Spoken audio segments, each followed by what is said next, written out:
Thank you very much for being here. And I would like to introduce, first of all, my name is Maciej Piasecki. I will moderate this panel. Maybe a couple of words about myself a little bit later. Now I would like to introduce panelists. El-Assady, assistant professor from ETH Zurich, leads interactive visualization and intelligence augmentation lab and works on human AI alignment, model explainability, human feedback, and bias detection, and a couple of in similar areas. Next is Tomasz Kułakowski, seasoned entrepreneur, co-founder of CodiLime, deepsense, Delavo, Neptune, a couple of very successful companies in artificial intelligence. He's an AI investor, former CEO of CodiLime and deepsense, and works in AI since 2011, and NLP, ML, and AI. Then we have Yann LeCun.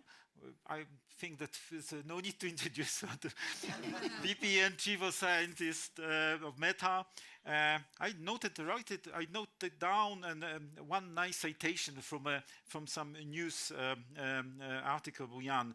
Pivotal figure in artificial intelligence, and I think that this clarifies, but also for our panel, it's important that Yann had many years ago a vision of a development of AI that is now fulfilled with large language models, that the combination of supervised learning with supervised fine-tuning and reinforcement learning. This is just your recipe that occurred to be perfectly valid. And last but not least, Aleksandra Przegalińska, professor and vice president of Kozminski University in Warsaw, scientific advisor to Campus AI, a very successful company in Poland, Harvard University fellow, but also philosopher AI, passionate of AI, educator of AI, and working area of human-computer interaction, especially recently in relation to large language models. And I'm a professor of Wrocław University of Science and Technology, but for this panel, it is more important that I have been a coordinator of a Polish large language model project. And let me just a couple of minutes just to give an example of this project as an introduction to our discussion, the point of departure point. And I'm also a coordinator of Clarin Polish branch, the national coordinator of Clarin Poland, which is Clarin is a language technology infrastructure that we serve hundreds of scientists with a lot of different tools, applications. And in Poland, after many years of developing Clarin, we discovered that we need a large language model as a tool, as an engine for this infrastructure. And this was the thought that started searching for possibilities to build such a model. So we wanted to build an open and following the Clarin way of thinking about building language technology, we wanted to make it open and wanted to make this model a kind of infrastructure for everyone to use, to take, and to and facilitate different kinds of development. We insisted on very transparent construction, just to also from a scientific point of view, to have a clear knowledge about what are the different stages of development of a model, starting from data via instructions, alignment, preferences, quality, evaluation, to achieve a kind of technological sovereignty, first of all, from a scientific point of view, but also later to making this model open for everyone, just also to give us this local capacity of development such models and control about these models. I mentioned that, first of all, we thought about this large language model for Polish called PLAM. We thought as a kind of new scientific tool, but also as something facilitating small and media companies that cannot afford building their own models, NGOs and public institutions. And our first application is in public institutions, because we develop also on the basis, on the top of this model, virtual assistant that is now being deployed in we have in Poland such an application called translating e-citizen, that you can do everything you want from a public institution via this application. And our first and the first implementation of our model is just for this application. So this shows, okay, and working on this model, we discovered that the quality of large language model is a big question, because if you don't know the whole history of a model down to the first training data, and you cannot later properly evaluate results produced by the model. You are never sure what is something that is memorized and what is something that is really somehow generated, but also you don't know how to construct the test sets. So, starting with example, sorry for making this a little bit long, but I would like to just to give you to ask you, are commercial large language models enough for all needs? Or just paraphrasing some famous paper, are commercial LLMs all we need? And maybe I would like to start with this question from more a user side, as I perceive the first three speakers to my right, and then to go to the producer side of large language models. So please, Menna, what do you think about, how is your experience? Yeah, thanks for the questions. And is this working? Yeah. It is. Okay, perfect.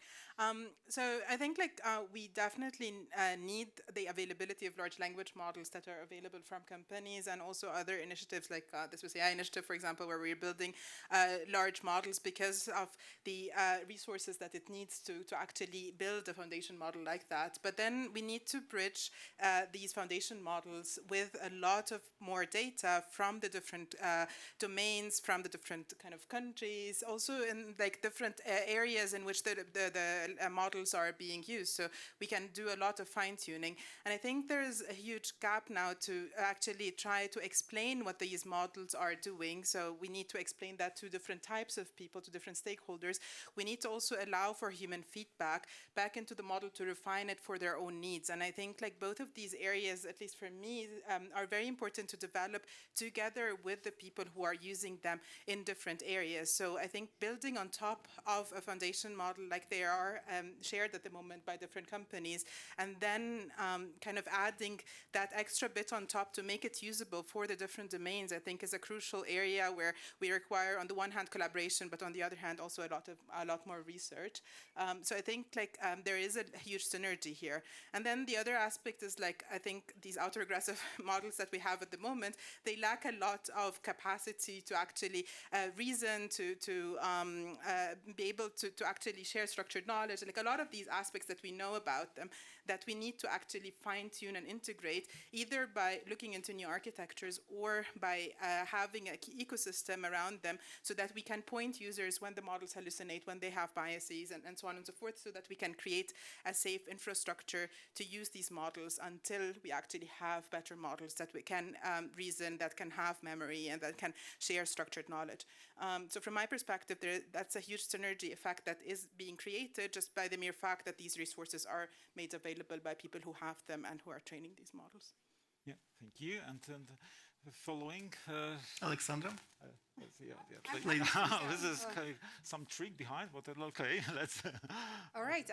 I'm happy to go next, and I think the question itself is easy to answer in a way because to some extent it's normative in the sense that we would like diversity and we would like pluralism in language models. I think it's a good approach. The more, the merrier. But to me, the question is whether it's really happening or to what scale it's happening, because I have to tell you, and obviously, again, being from Poland, I know of 3 language models, 3 different efforts in the country, including Plume, which is an amazing effort to build large language models. And I think all of us would welcome more initiatives of these kinds across Europe. But recently, actually, with Campus AI, we've been doing some brain pooling, and we've been doing some surveys in Spain, in Poland, in the UK, and also in the US about the usage of language models that is perhaps perhaps more general. So we are here representing the AI bubble, you know, to some extent the scientific and entrepreneurial community, and obviously we are very aware of different language models. Is that the case for the general population?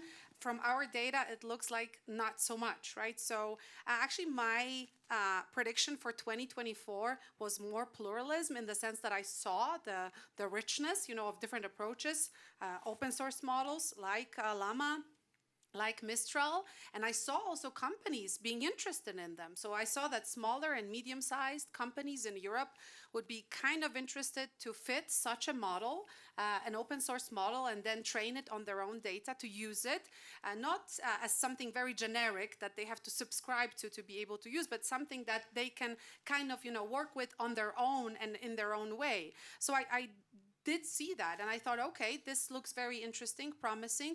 Probably the awareness of language models different than, say, ChatGPT is going to increase. And what we saw in those recent data that I've just mentioned was actually that was not the case. It was still so that there is such a dominance of ChatGPT in the public perception, say, even in Europe, and those other models, I don't think they're reaching their full potential. And I would certainly love it to happen, and I think we can discuss how this could happen, and maybe my diagnosis or our diagnosis is not fully representing what's happening out there, and there are many different stakeholders, but it is still the case, and I was pretty surprised to see it, that in 2025 we are not entering the year with a very broad understanding of how many tools are out there and how many different strategies you can adopt, but in fact it's more of a situation where we are still at the very early stage of the generative revolution with one or two maximum tools that are being recognized. So that part for me is missing, but the answer to your question, Maciej, is certainly for many different reasons that are related to bias, that are related to controllability, certain values, but also because of stakeholders different than big enterprises, I think it definitely makes sense to see as many models as we can build out there. Yeah, the reason why ChatGPT is so popular is maybe because ChatGPT is advertised, is so well supported by the user interface, while the smaller models are rather built for purpose, like ours, for example, and not delivered as a product to the general audience immediately. Tomasz. It's obviously hard to disagree with Menna and Aleksandra, but let me share my experience with yourself. A little bit of self-advertising in the beginning, so you better understand, let's say, the background that I'm coming from. Like 11 years ago, I established my first AI company. It was really a team within a larger software house that I co-founded almost 15 years ago. And then the team actually went to be a spin-off from the larger company, and the company, the AI company name is deepsense.ai. So over the last 10 years, deepsense.ai providing different AI-based services and building different AI-based solutions to commercial customers. Like we have I would say more than 100 commercial projects delivered, and I would say 50% of them are within the NLP, NLU space. So once large language models became available, something like 2.5 years ago, we obviously entered very quickly to that space, and we have also a number of commercial projects in that space as well. So generally speaking, I would say that vast majority of what such companies as we do, we use foundation models. I would say 95% of the time spent on building solutions with foundation models, Llama, GPT, different versions, Mistral, etc. However, obviously, I can see a lot of sense in building smaller local language models for certain niche use cases, as for example, public services or education, etc. I believe that in some particular niche spaces, smaller local language models will overperform the large language models. However, I have also a counterexample. we do also some research internally in the company, not only commercial projects, but some R&D work as well. And I remember, for example, analyzing thousands of notarial deeds, which were Polish purchase sale agreement of real estate property. And for example, with such a task as finding a particular address of a property, you can imagine there are a number of addresses in a notarial deed, and asking a Polish language model, in this case Bielik, the performance of that model was actually worse than GPT-4o, which is obviously a foundation model. So I am rather enthusiastic of foundation models. However, I can see a certain sense in building local models as well. Just to comment, I think that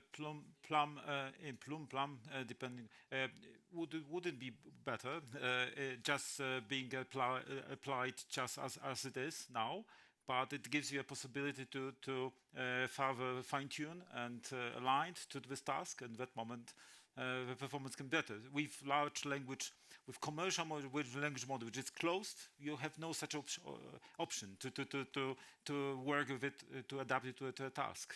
And by the way, one thing that I wanted to mention, last but not least, we also contribute to that community, and we created internally within the company a model called TryBird. It was for analysis of Polish Twitter, and obviously based on BERT's model. Is it open? It's open source, yeah, it's available. Great. Yann, please, what do you think from the point of view of a master of a very large language model? Okay, so first of all, I have a terrible confession to make. I'm actually not involved in the production of Llama or Meta AI. So the origin of the Llama project was a research project within FAIR, which snowballed and led to the creation of a division within Meta, one of the 5 product divisions within Meta. So Meta has 5 product divisions: WhatsApp, Messenger, Facebook, Instagram, and Gen AI. Okay, that's 2 years old. And the creation of Gen AI has enabled the production of AI first products and technologies and open source foundation models. And as a consequence also has freed the research lab called FAIR. Used to mean Facebook AI Research, now it means Fundamental AI Research. Freed the research lab to actually work on the next generation AI system. Okay, so we are going through a revolution in AI. It's not the last one. We're going to see another revolution in AI over the next few years because LLMs are not the be-all, end-all of AI. We're not going to get to anywhere close to human-level AI. It's through LLMs. They're very good. They are, we need to work on them. We need to invest in them. We need to deploy products based on them, which is what Meta is doing, obviously.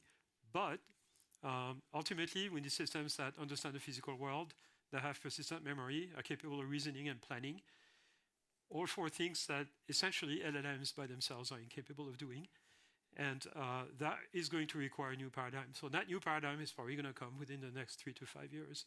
And it might put us on a good path towards kind of, human-level AI systems that are that don't need to be taught a particular skill to have that skill. So humans and many animals are like that. They can solve problems. We can solve problems the first time we encounter them because we have a good mental model of the world. That allows us to solve problems. In machine learning, we call this zero shot. We don't need to be trained to solve the problem. We can solve it the first time. Of course, we solve it faster if we're trained. And it also allows us to acquire new skills much faster. Okay, so we have LLMs. They can pass the bar exam, or they can write poetry, or write a long email from a few items so that the other person at the other end can use an LLM to turn this long email into a few items. I mean, they can do, to some extent, extraordinary things, including if you pair them with basically a database or a search engine, they can answer questions and things like this, right? But they're not capable of understanding the physical world, reasoning, and planning. So a lot of people are working on this in sort of various ways. There's a lot of noise about OpenAI 01 and 04, which are kind of supposed to be able to do reasoning, but it's a very primitive form of reasoning, if you want, or a particular type of reasoning, very different from what animals and humans can do. Now, that explains why we have those systems that can pass the bar exam or solve mathematics problems, but we don't have domestic robots. And we don't have level 5 self-driving cars. It's because, to some extent, this may seem surprising, but to some extent, language is simple.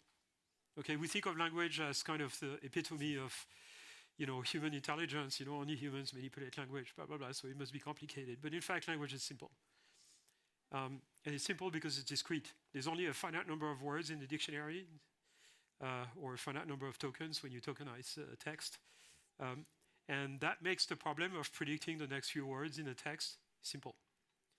Now, take the real world. This is much, much, much more difficult. We've tried for 20 years, we cannot train a system to predict what's going to happen in a video. People are working on this to do video generation. If you want to generate video, you should work on this. But if you want a system that can understand the physical world, it's not the right approach. So the future of AI system is going to be AI systems that can learn abstractions of the real world and make predictions about what's going to happen in the real world. And we call this a mental model or a world model. And those systems will enable future AI systems to be able to plan sequences of events or sequences of actions to satisfy a particular objective. Okay, current systems are not capable of doing this yet. So we're going to see a new revolution. Now, the interesting thing is, I don't want to get too technical, but those systems will not be generative. So the whole thing about generative AI is going to disappear. We're still going to call it AI, but it's not going to be generative AI anymore. That's going to be very funny. Now, in the current ecosystem, it is clear that a lot of innovations in products derived from LLMs have been enabled by open source engines. Okay, so there are various startups, of course, that started out by being a layer on top of ChatGPT or other closed source engines. But what we are seeing, and when we talk to partners who, for example, service companies that try to fine-tune a LLM to serve their customers who might be big companies who want to use it for internal purpose, they are seeing a migration towards Llama, essentially. Mistral to some extent, but mostly Llama. The reason being that open source systems are more flexible, more portable. They can run on premise, which is better for if you work with private data. And then they get better faster because there's more contributors around the world who are working on them. And so we see a migration. There's an astonishing number, which is that the Llama system has been downloaded 650 million times in just 2 years, less than 2 years, a year and a half. It's astonishing.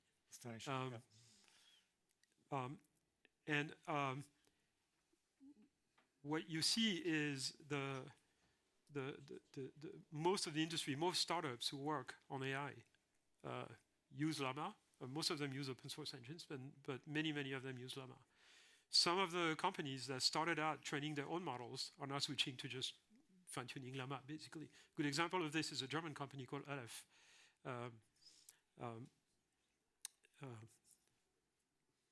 Aleph something, I can't remember that. Aleph Alpha, that's it. Sorry about that. They were training their own model, but now they are mostly using Llama. What we're seeing also is that as long as you start with a good foundation model, a well fine-tuned model on a particular vertical application will work better than a very large generic model that has not been fine-tuned. And so that puts open source platforms in a really good position. The other phenomenon that I think will happen, and I'm not talking about meta company policy or anything, this is just the way I see the industry going, is that foundation models are going to become a kind of repository of all human knowledge, and they're going to have to be trained on all the data in the world in all languages, all cultures, all centers of interest, etc. And no single entity, as big as it is, as big as Meta, can do this. First, because most of this data is not actually accessible. A lot of countries, that's probably true for Poland, it's certainly true for a lot of other regions in the world, they may have data in local languages and culture, but may not necessarily want to just hand it over to a big tech company on the west coast of the US or in China. And so I think we're going towards a model where the training of large foundation model is going to be distributed. And there's going to be partners around the world training on their own data, contributing to training a global model, which would be almost as good as if it had been trained in one central location with all the data, but then the data doesn't need to be copied. That's the model I'm seeing, and that basically means that open source is going to win. It's going to have much, much better model than all the proprietary models. Great vision. I ascribe to it fully, especially because we have a big dilemma. For Plum, we constructed very available sets of instructions and preferences from scratch, hundreds of hours of many people. And now it's a big dilemma. Okay, we want to be open, and but if we make it open, immediately will be picked up, and some commercial models will be trained on this data, improved, and our work will kind of disappear. But Menna, you wanted to... Yeah, so I wanted to confirm also with what Yann's saying. So in the Swiss AI initiative, we also build on top of the Llama models, for example, for a vertical on medical data or on legal data, these Magistron and Legatron examples from APFL. And I think that's a very good effort to try to actually test out different vertical applications. But for that to work, I think one of the most important efforts that everyone needs to be doing is actually do proper data collection and knowledge externalization in a way that we can train these models on knowledge that has the right mental model for the applications. So the concept of mental models is something that we kind of bring back every time we're trying to figure out how do we actually get human data in a structured way or human feedback on the data that has been collected in order to not just have models that can be serving as foundation models for different languages or different applications, but also that can explain the context in which a particular question, for example, has been answered. So imagine if you ask a model, what is the legal driving age? What do you want it to tell you? Do you want it to tell you, it's 18, or do you want it to tell you, for this particular context that the model has picked, this is the legal driving age? And the same goes for a lot of cultural knowledge that may or may not be represented in the model. So how do you want the model to be explaining whether or not it has enough data about the particular problem that you're asking, whether or not it's picking on the right context, or it requires specific feedback? So a lot of these aspects relate to data quality, but also knowledge externalization. And until the researchers have figured out basically the next paradigm of modeling, I think the best way we can support all of this effort and make it actually applicable is to try to figure out how do we collect structured learnable data on different applications in order to be able to kind of be right there when the next paradigm shift happens. Yeah.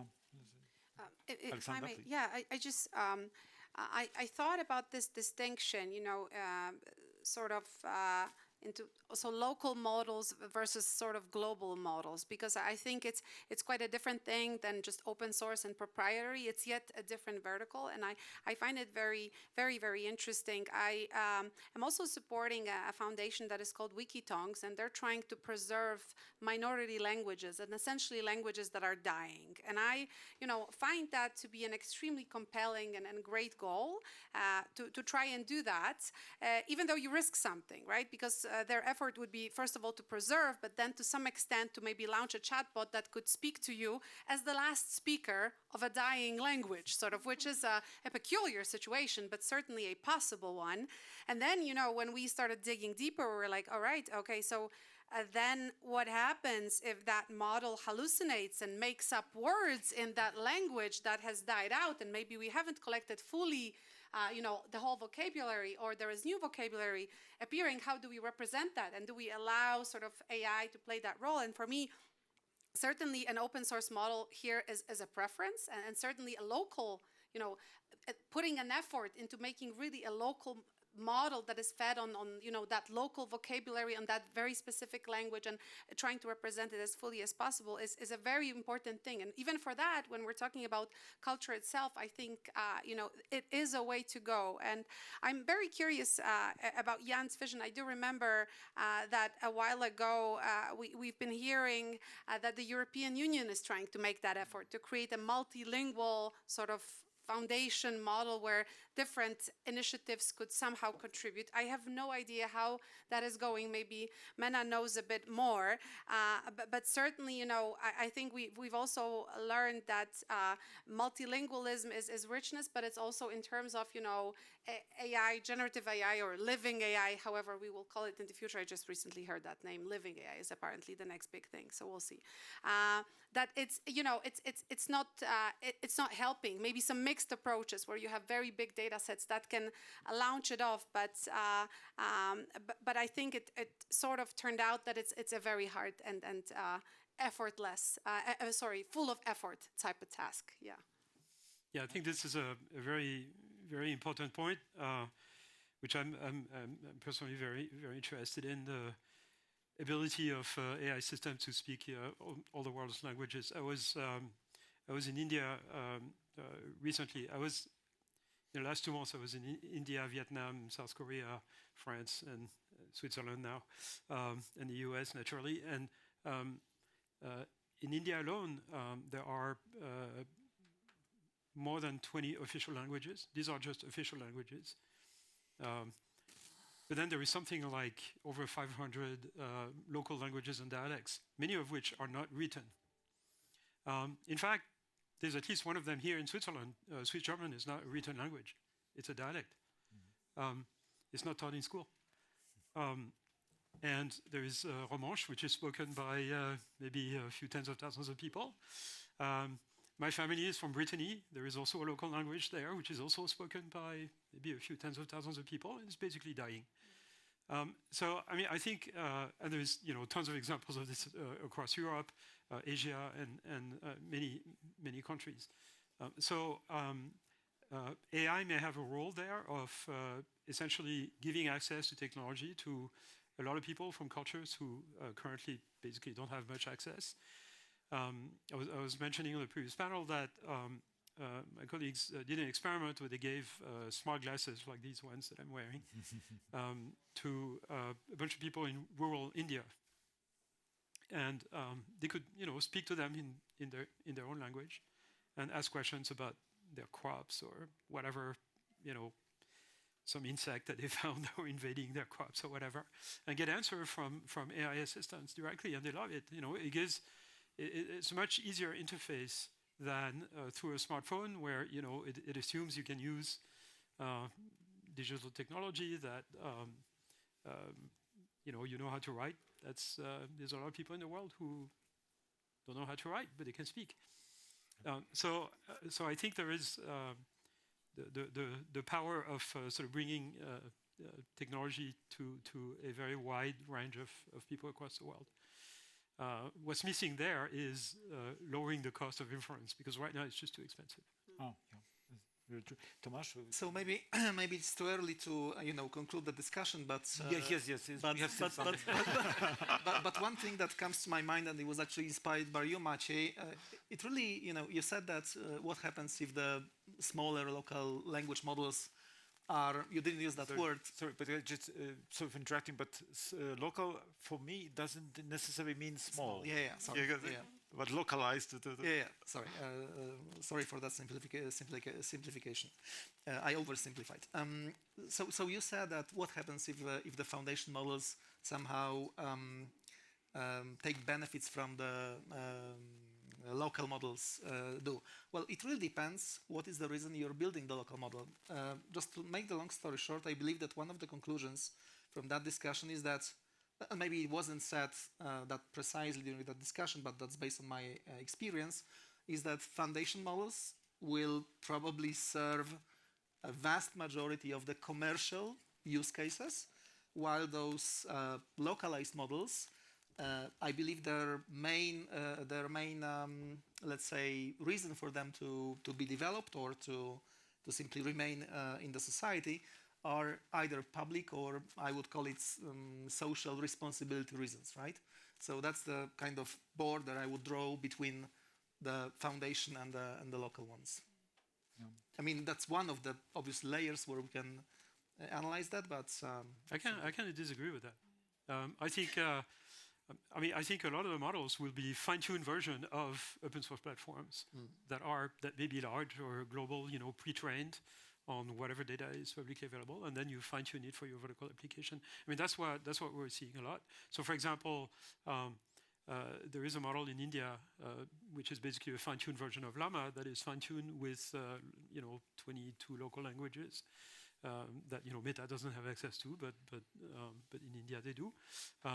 There's a system that was developed by the French government to help the citizens kind of use the public services called Albert, and it's a fine-tuned version of Llama as well. But that's what I say. Like, what's the commercial usage of those models? They're well, for public or social. I mean, they could be commercial or non-commercial. There is a lot that are commercial. I mean, basically the entire industry now is based on open source models. But what I mean is that they're not, kind of local specialized models that are purely trained on local data for vertical application. You use an open source foundation model, and you fine tune it. Yeah. Right?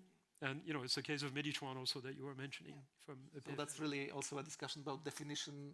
What are the foundation models? Yeah, and what are the foundation fine-tuned models for local needs, right? But I think the other thing here was that not necessarily, if I read you correctly, Yann, that not necessarily would it be so that when you think about business, you immediately think about proprietary commercial model, that you can actually think in a slightly different way, which I think I sort of I agree with that vision, because I think I wouldn't like a situation where, well, that's something that I saw in those surveys that I mentioned to you at the very beginning. I was astonished. I was like, okay, we've had this effort for the past 2 years to build so many different versions, right? Different versions of open source, local models, so much effort around all these different initiatives, and yet still, somehow what users know most of is ChatGPT, but I think that to a large extent can be also true of employees of various organizations that are then choosing their strategies, what to work with, right? And not necessarily is that going to be the best and most fruitful solution to them, but it's just like the one that probably stands out. You mentioned it's because of the interface. I tend to agree. Probably it's easier, something for open source to think about, right? The easiness to use is I believe some of the appeal. and yeah, like I think it for the future, it's probably going to be much more mixed than we think today. Today we think, oh, big organization, probably they've just subscribed to Copilot or something like that for safety reasons, whatever. Probably that's true for some of them, but I think plenty of other strategies are in play. Thank you. So I see that I still now I can return to my role of the moderator after you have this discussing between you among yourselves, what is great. So I agree that from my point of view, obviously, possibility to have a model, a large language model that can be further fine-tuned, adapted, and so on. It's great, and this is the way we went. To be honest, we try to build from scratch the model only for Polish data, and we are too small part of the world, I would say. Polish language is not only one of the languages. So finally, we fine-tuned Llama, we fine-tuned Mistral with different models with different characteristics, but it's great. But then the question, some remark. Also, localization, unfortunately, can also bring some bad effects. For example, we discovered that some large language model, which is not from the biggest companies, you can discover kind of propaganda, kind of specific perspective on different events, different notions, and so on. This can be also solved by open source. And then is coming my question, what does it mean open source in the case of large language model? There are 3 levels of open source. Many levels. Yes. Of many levels. Okay, so what is this open source for you? Okay, so the first thing that can be open is the inference code. Okay, so just the piece of code that will run the model can be open with a appropriate open source license, or with a license that comes with restrictions. And most of them come with restrictions. Not all of them, but some of them. For example, Llama has restrictions. Those restrictions are not there because Meta wants to put restrictions. They are there because of regulatory reasons, because of liability, because of all kinds of things, right? So you have to tell people, like, you can't use that model to do bad things, because otherwise, people will sue you for it or something. And that's contrary to the open source ethos, where you're supposed to be able to do whatever you want with the code. So the main obstacle to open source distribution right now is legal and regulatory. Some of the latest open source model, Llama 3.2, which has a vision component, it's open source, except there is a clause in the license that says you cannot use it if you're in Europe. Okay, which is a complete disaster for European industry, by the way. And the reason is because the way this model was trained was using images to train the vision system. And those images come from Instagram and Facebook and from public posts. They're not private posts, they're public posts from Facebook and Instagram users. And the regulation in Europe is not clear as to whether this is okay or not. Meta kept asking the EU regulators in Ireland, is this okay? And no answer. 72 questions. So that's why the AI system I have in my glasses right now, you can't get it in Europe. Okay, so that's the first thing, okay, the inference code. Then there is the weights. So the train parameter of the system, is that free? Can you just download it and use it for whatever you want? Okay, that would be open, but it's not open source because there's no source code. It's just a bunch of numbers, right? Then there is this fine-tuning code. Can you fine-tune the system? Is a fine-tuning code open source? And there it doesn't need to be, because people are going to make open source, fine-tuning code without asking the supplier of the engine. Then the third thing is the data and the training code. So is the training code open source? That it was used for pre-training. Most engines do not come with open source pre-training code. Mostly because, not because it's super secret, but mostly because it's really specific to a particular infrastructure that requires, particular types of GPU clusters with thousands of GPUs, which nobody would be able to run anyway. So there's not much point open sourcing that. Then there is the two data sets, the pre-training data set, which is usually from public sources, although some companies actually use licensed content as well. And there, for legal reasons, you just can't tell people what data you're using, because you're going to get sued by everyone. And right now, there's a gray zone as to whether using publicly available text on the internet to train a model, whether that's an infringement of copyright or not, whether in the US that falls under fair use. In Europe, there is no fair use, so what is it? There might be something like that, but I don't know. So, those people are suing each other in the US, right? Everybody is suing each other for that reason. In Europe, it's kind of a bit of a different story, but it's not settled. And then there is the fine-tuning data. So the data that is used where people play with the system, and it's used to fine-tune the system so it can answer questions, it doesn't produce toxic answers, etc. And that's generally proprietary. It's basically a huge amount of money spent doing this. You're not going to see those things anytime soon. Yeah, just one comment. In some European countries, for example, Poland, in Poland since September, there is an exception for fair use of data for training model if there is no opt-out declaration on the source of data. In other countries as well. However, this is limited only to research type of models application. Yeah, it's true. So Thank you very much for the very, very nice explanation of these levels of open source. And to the users, the question, what kind of open source we would like to have in models? So maybe just to follow up right away, I think like what you just mentioned, like for research applications, is something that we might want to consider when we're discussing open source. So not just what is open source, but what is open source for whom and for which application. The UAI Act has like all of these categories of risk and so on for the applications, but also we need to think, are we open sourcing that for research, for like commercial applications, for end users and so on and so forth? Like what type of level would kind of match with which type of end user?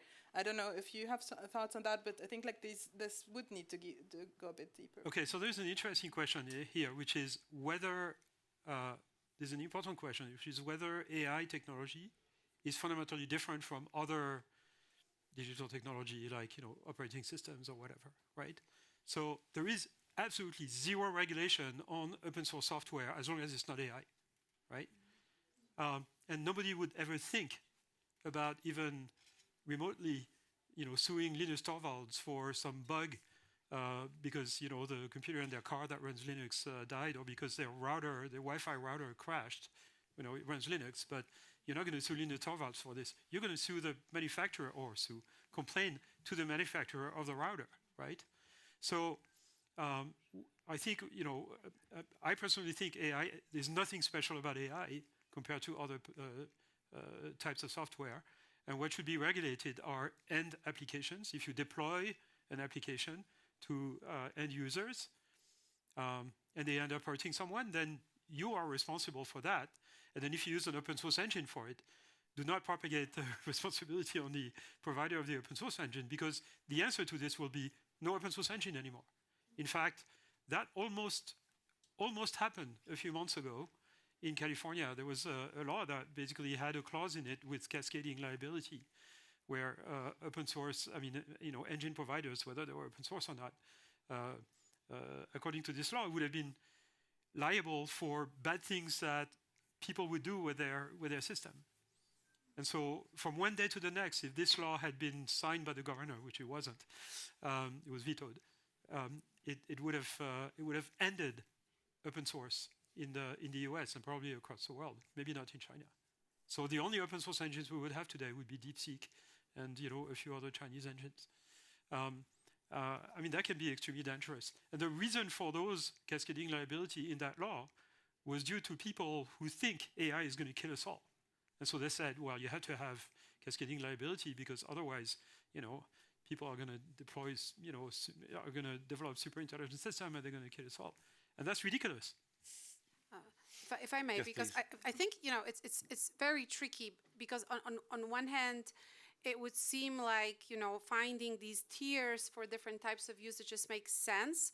I do remember, however, weirdness, and that was early version of GPT, where we applied as a research team to get access to GPT-2, maybe at that time. One of us got it, the other 5 didn't. No explanation, it's sort of this sense of verification, or like the process of verification was extremely cumbersome, and I'm not sure if it was effective. I don't think it's something I would like to come back to.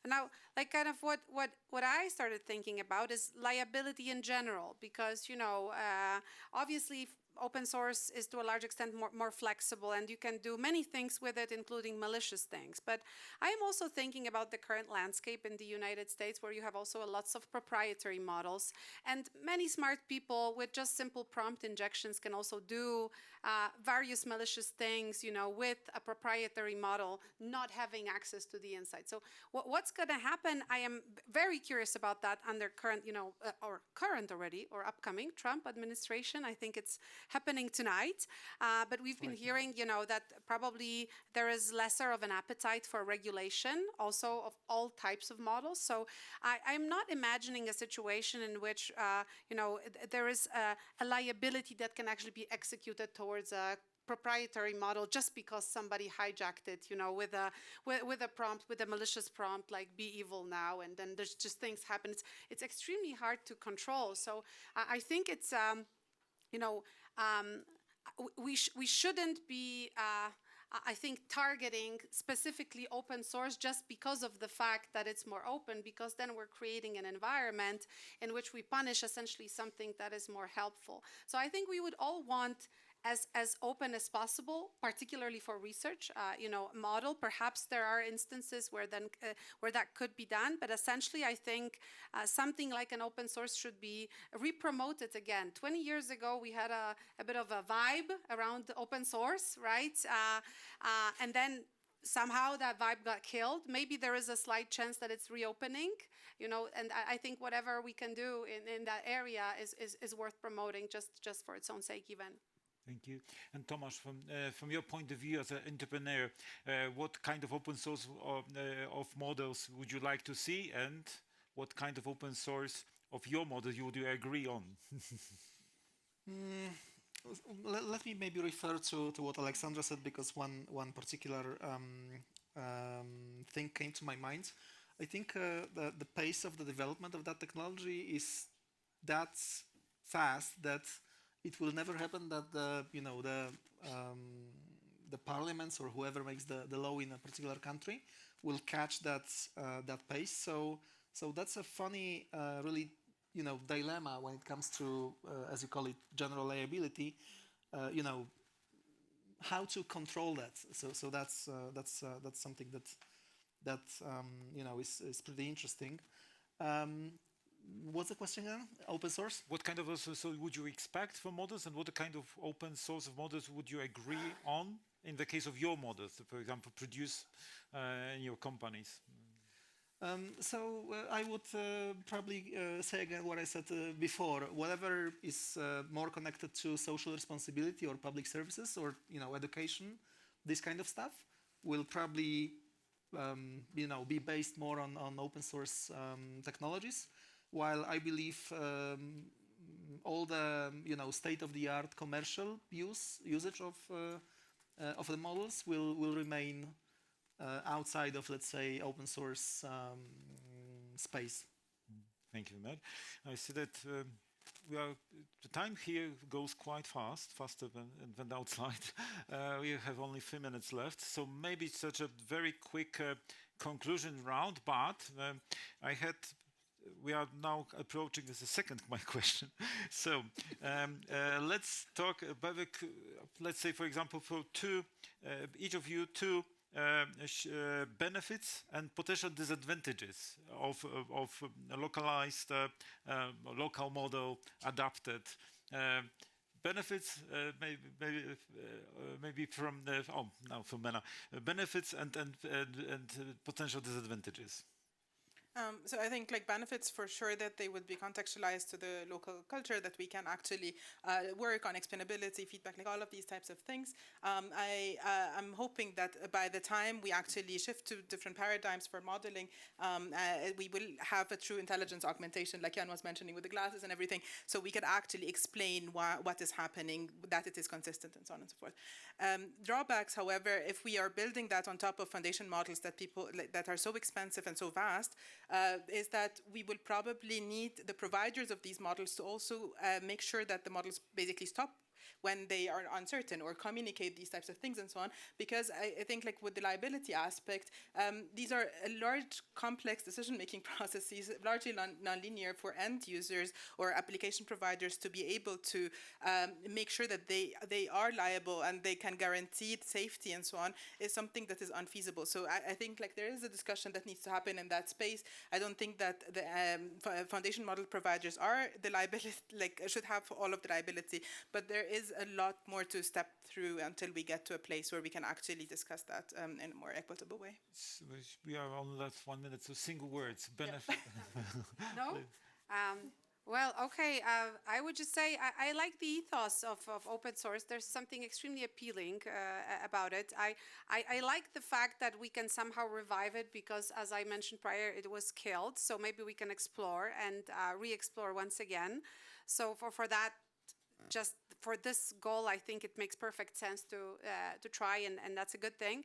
I don't think it's a problem, more so a limitation.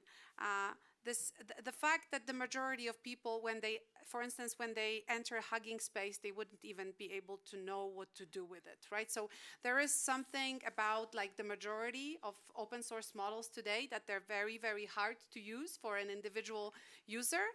And perhaps that could translate to more efficient, more energy efficient usage, you know, more diversity in general. So if we saw a bit more friendliness there, I think we would have a better perspective. I'm sorry, our time is now is run out, but I think that our panel has been finished with very positive voice of all us together here. That mostly we could see benefits, and yeah. So let's have our open source large language models thriving and developing. Thank you very much. Thank you for your participation. Discussion. Sure.